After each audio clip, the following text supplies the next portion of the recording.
சட்டசபை கூட்டத்தொடரை புறக்கணித்த ஆளுநருக்கு விடுதலை தமிழ் புலிகள் கட்சி நிறுவன தலைவர் குடந்தை அரசன் கண்டனம் தெரிவித்துள்ளார். திருவாரூர் மாவட்டம் குடவாசல் அருகே விடுதலை தமிழ் புலிகள் கட்சியின் வடக்கு மாவட்ட செயற்குழு கூட்டம் மாவட்ட செயலாளர் செருகை சுரேஷ் தலைமையில் நடைபெற்றது. இந்த கூட்டத்தில் விடுதலை தமிழ் புலிகள் கட்சியின் நிறுவன தலைவர் குடந்தை அரசன் சிறப்புரையாற்றினார்.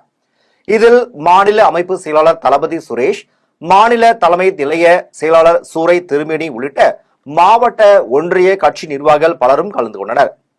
இதனைத் தொடர்ந்து விடுதலை தமிழ் புலிகள் கட்சியின் நிறுவன தலைவர் குடந்தை அரசன் செய்தியாளர்களுக்கு அளித்த பேட்டியில், தமிழ்நாடு சட்டப்பேரவையை கூட்டத்தொடரின் ஆளுநர் உரையை ரவி புறக்கணித்து இருப்பது வருத்தம் அளிப்பதாகவும், இந்திய அரசியலமைப்பின் கட்டமைப்பை கவர்னரே உடைத்து எறிவது என்பது ஏற்க முடியாத ஒன்றாக உள்ளதாகவும் கண்டனம் தெரிவித்துள்ளார். கவர்னர் பதவியே தேவையில்லை என்று சொல்லி வருகிற நிலையில் கவர்னரே அதை புறக்கணிப்பது என்பது எந்த இடத்தில் இது சரியாக இருக்கும் என்று ஒரு கேள்வியை பாரதிய ஜனதா கட்சிக்கும், மோடி அரசுக்கும், அமித்ஷா அவர்களுக்கும், குறிப்பாக ரவிக்கும் இந்த நேரத்தில் நாங்கள் கேள்வி வைக்கிறோம். சட்டப்பேரவைக்கு கவர்னர் அவர்கள் வராமல் இருப்பது, தொடர்ந்து வராமல் இருப்பாரா என்கிற கேள்வியும் நாங்கள் எழுப்புகிறோம். அப்படி இருந்தால் திராவிட கட்சிகள் அல்லது தமிழ்நாட்டை சேர்ந்தவர்கள் ஆட்டுக்கு தாடி எதற்கு என்பதை போல கவர்னர் பதவி தமிழ்நாட்டிற்கு தேவையில்லை, மக்களால் தேர்ந்தெடுக்கப்பட்ட அரசு இருக்கிற போது மக்களால் தேர்ந்தெடுக்கப்பட்ட அரசின் கடமைகளை நிறைவேற்றுவதற்கு கண்காணியாக, தடையாக கவர்னர் இருப்பதை ஏற்க முடியாது என்று சொல்லி வருகிற நிலையில் கவர்னர் புறக்கணித்திருப்பதை நாங்கள் வன்மையாக கண்டிக்கிறோம். நிரந்தரமாக புறக்கணித்தால் வரவேற்கிறோம். அதற்கு சட்டப்பூர்வமாக முடிவெடுக்க வேண்டும் என்று இந்த கூட்டத்தின் வழியாக கேட்டுக்கொள்வோம். சட்டசபை கூட்டத்தொடரை புறக்கணித்த ஆளுநருக்கு விடுதலை தமிழ் புலிகள் கட்சி நிறுவன தலைவர் குடந்தை அரசன் கண்டனம் தெரிவித்துள்ளார். திருவாரூர் மாவட்டம் குடவாசல் அருகே விடுதலை தமிழ் புலிகள் கட்சியின் வடக்கு மாவட்ட செயற்குழு கூட்டம் மாவட்ட செயலாளர் செருகை சுரேஷ் தலைமையில் நடைபெற்றது. இந்த கூட்டத்தில் விடுதலை தமிழ் புலிகள் கட்சியின் நிறுவன தலைவர் குடந்தை அரசன் சிறப்புரையாற்றினார்.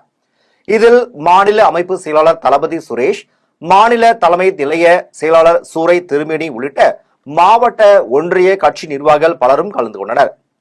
இதனைத் தொடர்ந்து விடுதலை தமிழ் புலிகள் கட்சியின் நிறுவன தலைவர் குடந்தை அரசன் செய்தியாளர்களுக்கு அளித்த பேட்டியில், தமிழ்நாடு சட்டப்பேரவையை கூட்டத்தொடரின் ஆளுநர் உரையை ரவி புறக்கணித்து இருப்பது வருத்தம் அளிப்பதாகவும், இந்திய அரசியலமைப்பின் கட்டமைப்பை கவர்னரே உடைத்து எறிவது என்பது ஏற்க முடியாத ஒன்றாக உள்ளதாகவும் கண்டனம் தெரிவித்துள்ளார்.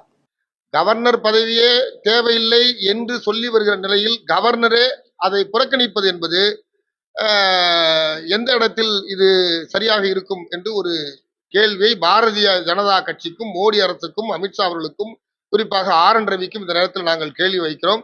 சட்டப்பேரவைக்கு கவர்னர் அவர்கள் வராமல் இருப்பது, தொடர்ந்து வராமல் இருப்பாரா என்கிற கேள்வியும் நாங்கள் எழுப்புகிறோம். அப்படி இருந்தால் திராவிட கட்சிகள் அல்லது தமிழ்நாட்டை சேர்ந்தவர்கள் ஆட்டுக்கு தாடி எதற்கு என்பதை போல கவர்னர் பதவி தமிழ்நாட்டிற்கு தேவையில்லை, மக்களால் தேர்ந்தெடுக்கப்பட்ட அரசு இருக்கிற போது மக்களால் தேர்ந்தெடுக்கப்பட்ட அரசின் கடமைகளை நிறைவேற்றுவதற்கு கண்காணியாக, தடையாக கவர்னர் இருப்பதை ஏற்க முடியாது என்று சொல்லி வருகிற நிலையில் கவர்னர் புறக்கணித்திருப்பதை நாங்கள் வன்மையாக கண்டிக்கிறோம். நிரந்தரமாக புறக்கணித்தால் வரவேற்கிறோம். அதற்கு சட்டப்பூர்வமாக முடிவெடுக்க வேண்டும் என்று இந்த கூட்டத்தின் வழியாக கேட்டுக்கொள்வோம்.